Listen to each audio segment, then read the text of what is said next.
My daughter was on life support when my mom texted, "Bring cupcakes for your niece's school party." I said, "I'm in the hospital." She replied, "You always ruin things." I froze. Then the doctor came in and said, "Your mom. She's ruining the whole mood again." My mom texted, "Just bring the cupcakes, Sarah." I stared at the message, blinking through fluorescent lights and 4 drips. My daughter Allie was fighting for her life 5 feet from me. Tubes in her nose, machines beeping slow and fragile. And my own mother was asking me to pick up frosted cupcakes for my niece's school party. I wrote back, "Mom, I'm in the hospital. Ellie's on life support." Her reply came in seconds. "You always ruin things. My name is Sarah. And from wherever you're watching this, stay with me. Have you ever realized that the people who raised you never actually saw you? Not your pain, not your worth, not your humanity?" I didn't cry when I read her text. I didn't scream. I just went cold. Like my heart wrapped itself in ice and waited for a storm I hadn't prepared for. I looked at Ellie's little chest rise and fall with the help of machines and I thought, how did we get here? The answer came sooner than I ever imagined. The next morning the toxicology report came back. The doctor walked in with a manila folder in his hand, his face drawn careful. "Sarah," he said softly, "there were trace amounts of ethylene glycol in Ellie's system." My brain struggled to catch up. "Wait, antifreeze?" He nodded. "We ran the test twice. It wasn't accidental. Someone gave it to her." I went still. My world blurred around the edges. And then he said the name. My mother's name. "She's listed as a caregiver in the hospital records," the doctor continued. "She was with Ellie the day before the seizures began." My ears rang, but I didn't cry. I didn't scream. I just remembered. I remembered the night I left Ellie with Mom so I could pick up my final paycheck from a job I was forced to quit to care for my daughter. I remembered how cold Ellie felt when I got home. I remembered Mom laughing it off. "She's just sleepy." I remembered the baby monitor. The one I'd bought off Amazon for $39.99. The one that recorded audio. I rushed home, yanked it from the drawer, synced the app, hit play, and there it was, crackling, then clear. Mom's voice coaxing. "You just need to rest, sweetie. Here, drink this. Granny made it just for you." A clink of glass. Ellie's tiny cough. Then silence. My hands didn't shake as I copied the file. They didn't shake when I drove to the precinct. They didn't shake when I handed it to the officer and said, "This is why my daughter's in the ICU." He listened. His eyes widened. He looked at me not with doubt but with sorrow. "Ma'am," he said, "we'll handle it from here." And that's how the storm began, not with thunder but with a whisper. Like justice, softly clearing its throat. They arrested her at Sunday brunch. My brother Jason called me, voice cracking between disbelief and rage. Mom was in cuffs at Olive Garden. In front of the whole church group. I didn't flinch. He shouted into the phone, "You really called the cops on your own mother?" I whispered back, "She tried to kill my daughter." Jason paused. Then he scoffed. "You're always so dramatic, Sarah. You've always made everything about you." That's when I knew he wasn't going to believe me. None of them were. They were raised by the same woman I was, but somehow they never saw her mask slip. I did. Over and over. But they called it exaggeration. They said I was too sensitive, said I twisted things. So I stopped talking. I sat by Ellie's bed for another 7 days. She was still unconscious, her face angelic and pale. The doctors said she was stable, but they couldn't say if she'd ever truly wake up. And every night the hospital hallway echoed with what ifs. What if I hadn't left her with Mom? What if I hadn't noticed the signs? What if I'd stayed quiet? But I didn't stay quiet. I played that baby monitor audio over and over. Not to torture myself but to remind myself. I wasn't crazy. I wasn't cruel. I was right. 2 detectives came to take my statement again on day 4. One of them, Officer Ramos, looked worn down but kind. He said softly, "Sarah, do you know why your mother would want to hurt your child?" I didn't want to say it, but I did. She told me once that Ellie ruined my chances at a real career, that having a daughter with epilepsy and developmental delays was like carrying bricks on my back. She said I'd end up old and broke with a vegetable for a child. Ramos winced. "She's always said things like that," I continued hollow. "But no one ever believed me. They said it was just how she talks." That night Jason messaged me. "We bailed her out. She's coming home. You better fix this before you ruin everything." I laughed out loud in the quiet of that cold hospital room. Fix this? He still thought I was the problem. They still thought she was the victim. But I wasn't afraid anymore because I knew something they didn't. There was more on that monitor. The second clip. One I hadn't sent to police yet. It wasn't just attempted poisoning. It was confession. And if they kept pushing, I'd burn the whole house down. Figuratively, of course, but the foundation was already cracking, and the match was in my hand. The second recording started with laughter. Not mine. Not Ellie's.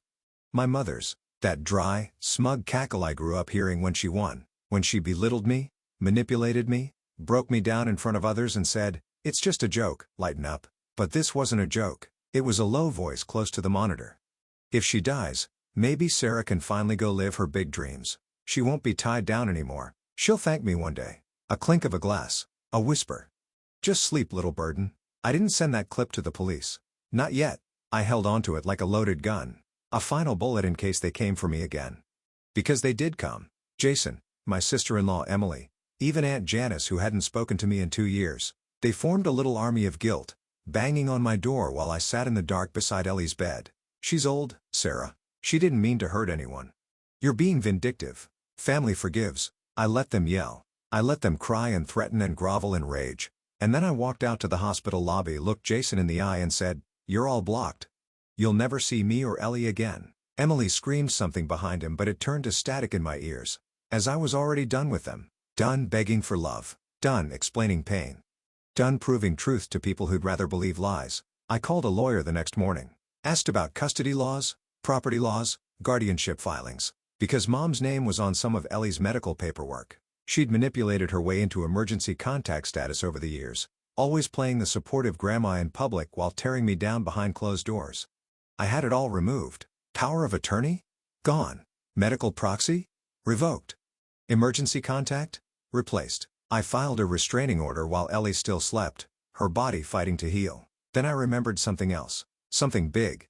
My trust fund. My dad had left me a modest trust before he died. A house and a small account he'd protected for me from Mom's control. When Ellie was born, I added her name to it knowing I might need it for medical care one day. But I'd forgotten something crucial. Mom still had access as a trustee. That's when the dread crawled back in. That's when I checked the account and there was $42,600 gone. Withdrawn in chunks over the past 3 months, disguised as caregiving costs, home repairs, medical supplements, stolen by the woman who'd called my daughter a burden. By the same voice that whispered poison into a cup. I didn't sleep that night, but I didn't cry either. I poured coffee into a chipped mug, opened my laptop and started collecting everything. Statements, withdrawal notices, text messages, audio recordings, screenshots.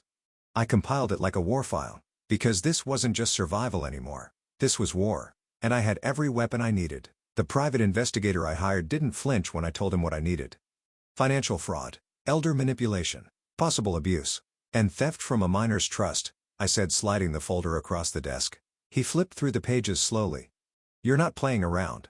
"I've spent my whole life playing small," I said. "I'm done." He nodded and took the case. While he tracked the money trail, I went to probate court and filed a petition to become Ellie's sole guardian with full legal authority. My mother tried to contest it, claimed I was emotionally unstable, that I couldn't be trusted with big decisions. But she had no idea what I had. I waited until the hearing. Waited until her smug little speech in front of the judge about how she did her best for the child and how I pushed family away out of spite. Then I stood up, holding one thing in my hand, the recording. The second one. I asked the judge if I could play it for the court.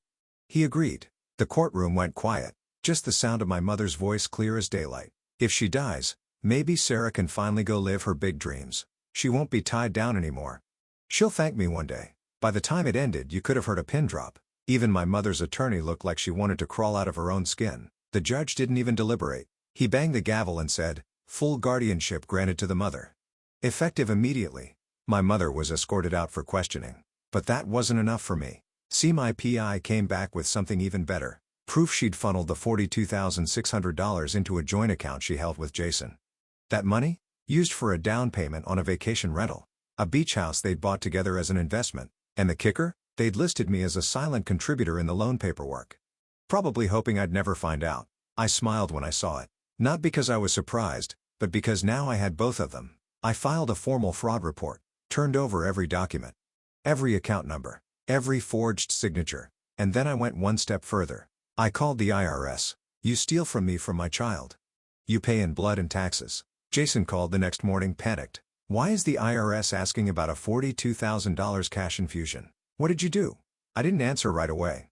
I looked at Ellie, still in recovery, still fragile, still innocent. Then I said, "I did what Mom would never do. I protected my child." He screamed something about destroying the family. I hung up. And I blocked him too. Because revenge isn't about loud victories. It's about taking your power back, quietly, completely, wiggly. And watching the people who hurt you scramble for cover as the truth burns down their lies. Jason was the first to lose it. The IRS froze his accounts pending investigation. The beach rental? Is the mortgage? Defaulted. His credit score plummeted overnight. He messaged me at 3 a.m. "You're ruining my life." I didn't reply. He had already ruined mine. I was just evening the score. Although, she was the storm before the collapse. She waltzed into the hospital 2 days later, sunglasses on, hair perfect like the last few weeks hadn't happened. Like her fingerprints weren't all over the crime. She walked straight up to Ellie's bed. I stepped in front of her. "She's sleeping," I said flatly. "I brought a stuffed animal," she cooed. "Ellie loves bunnies." I didn't budge. "You're not allowed here anymore." Her smile faltered just slightly. "Sarah, don't be ridiculous. I'm her grandmother." "No," I said. "You're a threat." I handed her the restraining order freshly printed with the judge's signature still damp. He stared at it like it was in a foreign language. "You wouldn't." "I already did." That's when she snapped. The rage-raw ugly reel spilled out from beneath her designer mask. "All I ever did was clean up after your messes. You got pregnant by a man who vanished and left you holding the bill." I stepped up. "Always do. And this is how you repay me." I stepped closer. "You didn't step up. You stole. You manipulated. You poisoned." She threw the bunny at my chest and stormed out. The nurse watching from the door whispered, "Good for you." 2 hours later, detectives came to the hospital. I signed the final affidavit, gave them full access to the recordings, the bank transfers, the text messages. That afternoon they arrested my mother at her home. She was wearing pearls and flipping pancakes for Jason's twins when they cuffed her. I didn't watch the footage, but I heard the click of the handcuffs echoed across 3 voicemails she left me later. Sobbing, cursing, begging. I didn't listen to them all. Instead I sat with Allie. She was finally well enough to sit upright, tubes removed, color returning to her cheeks. She looked up at me and whispered, "Mommy, I had a scary dream." I kissed her forehead. "It's over now," I said. "The monster's gone." I checked my phone one last time before silencing it for good. Jason had posted some ridiculous rant on Facebook about betrayal by family and false accusations, but no one was buying it. The court documents were public. People had started commenting, "Maybe don't steal from your niece, and she deserved better than both of you." Funny how quiet the world gets when the truth finally roars. My name was no longer the burden in family chats. I was the woman who didn't break even when everything else did, and for the first time in years, I slept without locking the door. I didn't show up to the court date for their arraignment. I didn't need to. My voice was already in the paperwork, in the evidence, in every silent clip of baby monitor audio that played over the courtroom speakers. But I did sit outside in my car engine off watching the world keep spinning while 2 people inside fought to keep their lives from catching fire. Jason was hit with wire fraud, conspiracy and attempted grand larceny. My mother? Reckless endangerment of a minor. Elder exploitation. Fraud. And when the toxicology report came in, attempted poisoning. She'd been mixing Ellie's pain meds with her own prescription anti-anxiety pills, crushing them into the dosage cups when nurses weren't looking. Said it would help her rest more. That detail shattered something in me I didn't know I still had. I threw up in the parking lot that morning. I cried until I couldn't breathe.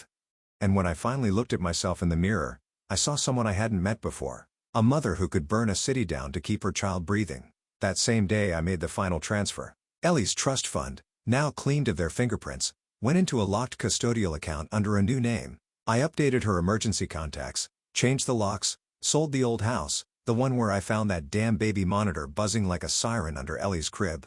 We moved into a small but warm apartment by the lake. Nothing fancy but peaceful. I picked the unit with morning sun. Ellie liked it. She called the view a soft yellow dream.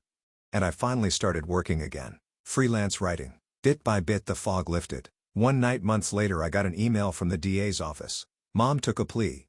Jason didn't. He went to trial. Lost. Got 5 years. 2 years. Probation after 18 months. She asked to write a letter to Ellie. The court letter. It came in a white envelope with shaky cursive. I didn't open it. I burned it in the sink while Ellie ate grilled cheese and watched cartoons. Because forgiveness is not always owed, especially to those who gamble with your child's breath. Some nights when it's quiet I still hear the monitor, still feel my phone buzz with that text. You always ruin things. But now I smile because I didn't ruin anything. I saved everything that mattered, and I took back what they thought they owned. My future, my dignity, and my daughter's life. The day of sentencing I stood across the street from the courthouse. Not inside, not in the gallery, but outside beneath the gray overcast sky, watching people file in like it was just another Tuesday. Jason walked in first. He was thinner. No tailored suit this time, just khakis, a collared shirt, and the slump of a man whose life unraveled before he realized the thread was loose. Mom followed. No pearls, no makeup. Just a beige coat and the hollowed eyes of someone who finally understood she'd gone too far. I didn't flinch. I didn't wave. I just watched. Afterward, a clerk from the DA's office met me on the sidewalk. She handed me the final judgment packet. Inside were the documents signed and sealed. Guilty, sentenced, restitution ordered. Jason owed me $18,000, Mom another $12,000. I knew I'd never see a dime. Didn't matter. I had already gotten everything I came for because Ellie was home, healthy, smiling again. And 1 week later she asked if we could bake cupcakes together. Just you and me, Mommy. No one else. We stirred the batter with sticky fingers. She licked the spoon. I let her. As we watched the cupcakes rise in the oven, she turned to me and said, "Is Nana gone forever?"